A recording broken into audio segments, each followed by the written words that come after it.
किसी खुदाम के जिंदा और बाबरकत नाम में आप सबकी सलामती हो।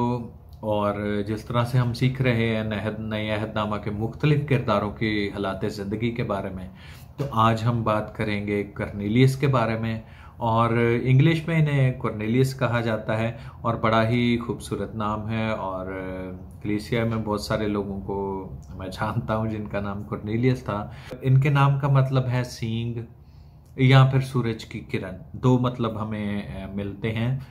तो पेशे के लिहाज से ये सूबेदार थे और यहूदी पलटन के सूबेदार थे और कैसरिया के रहने वाले थे। और इमाल की किताब के 10वें बाब में हमें इनका जिक्र मिलता है। और इस शख्स के बारे में बाइबल मुक़द्दस में लिखा है कि वो एक खुदापरस्त शख्स था और रोमी सूबेदार था। और ये खरात करने वाला शख्स भी हमें नजर आता है। तो जिस तरह से हम देख सकते हैं कि मत्ती की इंजील 28वें बाब में इरशाद आज़म का जिक्र हमें मिलता है।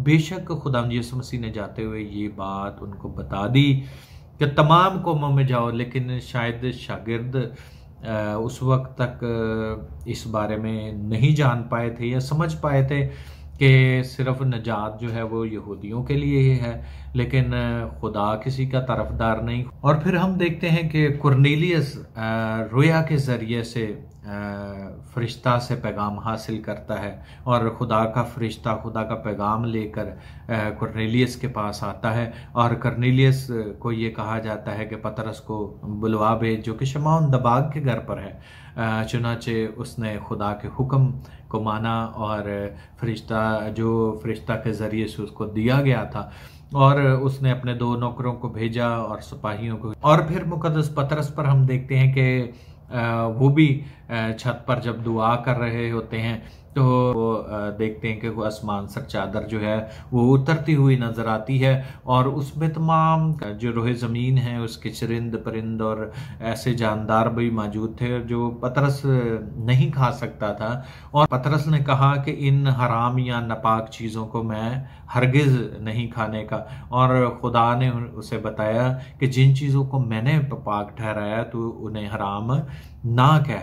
तो खुदा असल में पतरस को ये पैगाम देना चाहता था कि तू गैर कौमों में भी जा, उन कौमों में। और उधर कुरनेलियस को ने रोया में फरिश्ता के ज़रिए से पैगाम भेजा कि वो उसको भलवा भेज। तो इसी लिहाज से कुरनेलियस है खुदा की तरफ से इस्तेमाल होता हुआ नज़र आता है कि खुदा उसको इस्तेमाल करता है कि वो पतरस को अपने घर में बुलाए। और उसके बाद फिर हम देखते हैं कि जब मुकद्दस पतरस इस भेद को समझ गए जो खुदा की तरफ से उन्हें दिया गया, तो खुदा पतरस को गैर कौमों की तरफ भी ले गया जिसका ज़रिया कुरनेलियस बना।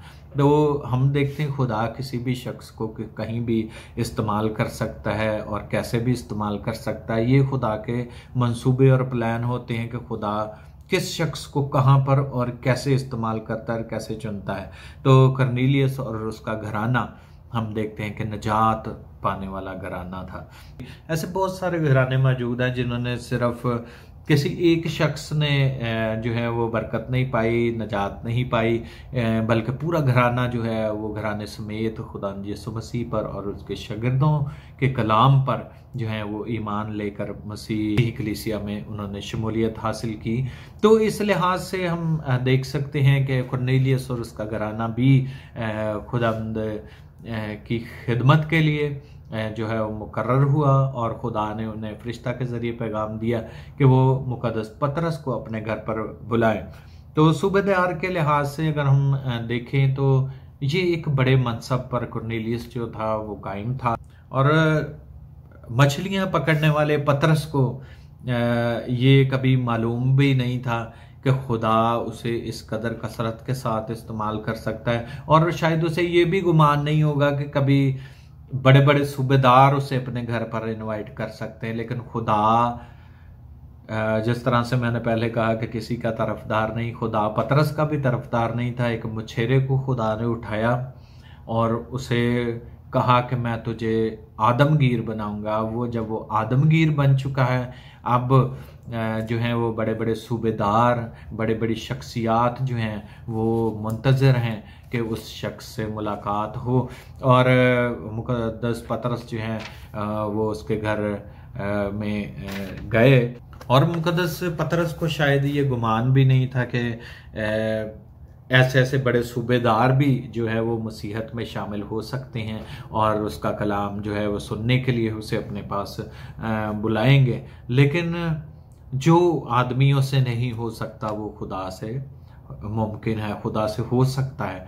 और यूं हम देखें कि खुदा जो है वो जो उससे डरते हैं, जो उससे कांपते हैं, चाहे वो किसी भी कौम से हो, किसी भी मज़हब से हो, किसी भी माशरे से उसका ताल्लुक हो या फ़िरके से ताल्लुक हो, जो खुदा से डरता है और जो रास्तबाजी की काम करता है वो खुदा को पसंद आता है। और खुदा ने कर्नेलियस को, चाहे वो किसी कौम से था, किसी तबके से था, चुना।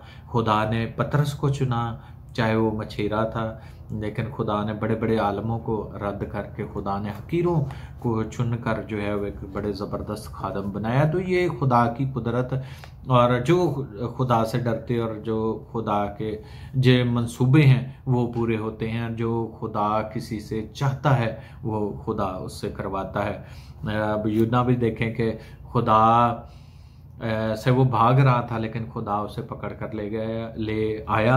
ऐसे लोग जिनको खुदा इस्तेमाल करना चाहता है उनको खुदा इस्तेमाल करता है।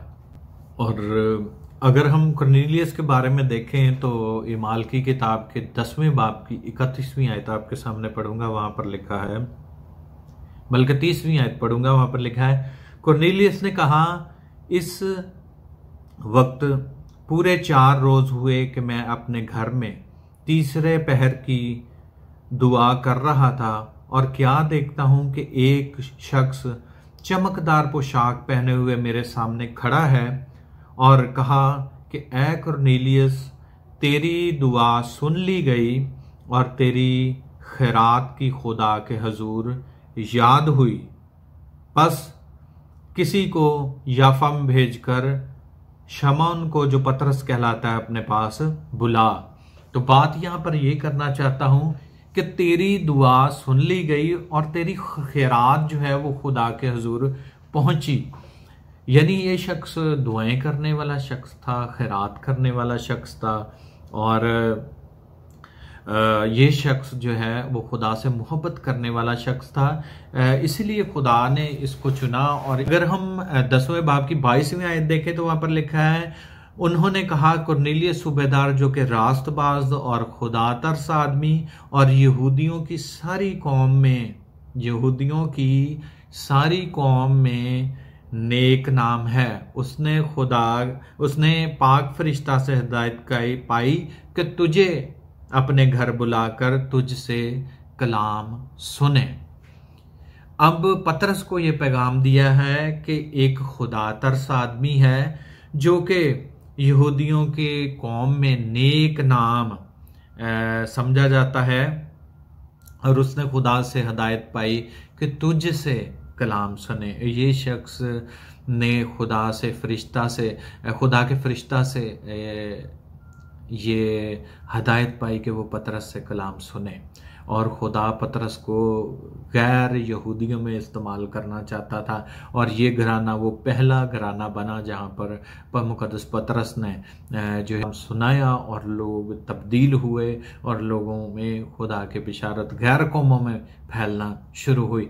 और गैर कौम के लिए यहूदी ये तसव्वुर करते थे कि ये लोग जो कि नापाक होते हैं, कीड़े मकोड़े खाते हैं और ये सब कुछ खा लेते हैं, बुत परस्ती करते हैं। लेकिन खुदा ने पतरस को रोया के वसीला से ये बताया कि मसीह जो है का कलाम जो है वो आलमगीर है, वो जो है आलमगीर नजात का पैगाम है, जो कि जिन चीज़ों को खुदा ने पाक ठहराया तो उनको हराम ना कहे। खुदा पतरस को गैर कौमों में लेके जाना चाहता था। और हम देख सकते हैं अगर पहला करंथियों और उसका 12वां बाब और उसकी 13वीं आयत पढ़े तो वहां पर लिखा है, हम सबको एक ही रूह पिलाया गया, खुदा किसी का तरफदार नहीं, खुदा अपने रूह को हर शख्स पर उंडेलता है, चाहे वो कर्नेलियस हो, चाहे मुकद्दस पतरस हो, चाहे वो कोई और नबी हो। तो खुदा जो है वो किसी का तरफदार नहीं, हम सबको एक ही रूह से पिलाया गया। और कुरनेलियस जो है गैर कौमों गैर अक़वाम को रूहुल कुद्स में शरीक करने का नुमाइंदा बना और उसने अपने रोमी रिश्तेदारों और दिली दोस्तों को जमा किया ताकि पतरस से कलाम सुने। वो उसने एक बड़ा इकट्ठ किया और वहाँ पर वो मुश्ताक था कि वो खुदा के कलाम को सुने मुकद्दस पतरस के वसीला से। और जब मुकद्दस पतरस उनसे कलाम कर रहा था तो रूहुल कुद्स उन पर नाजिल हुआ। वहाँ पर हम देखते हैं कि गैर क़ौम में खुदा के कलाम का सुनाया जाना और सुना जाना उसका आगाज़ हुआ और मुकद्दस पतरस रसूल गैर कौमों में खिदमत करते हुए हमें वहाँ पर नज़र आते हैं। तो खुदा ने चुना कौम के लोगों को भी, खुदा ने हर शख्स पर अपने रूह को नाजिल किया और वहाँ पर जो गैर कौम के लोग मौजूद थे उन पर रूहुल कुद्स नाजिल हुआ जब मुकद्दस पतरस ने कलाम सुनाया। तो आज हमने कुरनेलियस की ज़िंदगी के बारे में सीखा कि वो एक ऐसा शख्स था जो कि गरीबों की मदद करता था, जो कि खैरात करता था, अपने माशरे में एक अच्छी हैसियत रखता था, लेकिन उसके साथ साथ वो खुदा से डरता था और उसके जो है वो कवानीन और अहकामात पर अमल करता था। और वहाँ पर अगर हम देखें तो सिपाही भी जाकर जो है मुकद्दस पतरस को यही बयान देते हैं कि वो तुझसे तेरे कलाम सुनने का मुश्ताक है।